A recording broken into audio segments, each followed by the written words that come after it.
Kazi ya sukari ndani ya mwili wako. Sukari na mwili wako inafanya kazi hizi. Inakwenda kuzalisha nishati na kusaidia mwili wako kufanya kazi zake vizuri.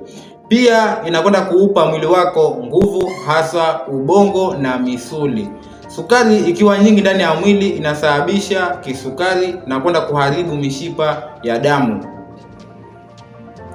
kuongeza hatari ya matatizo ya moyo, figo, macho na mishipa ya fahamu. Pia sukari ikiwa kidogo ndani ya mwili wako inaweza kupelekea hali inayoitwa hypoglycemia, ambayo hii inasababisha dalili kama kupata jasho jingi, kuchanganyikiwa, kupata kizunguzungu na hadi kupelekea kupoteza fahamu.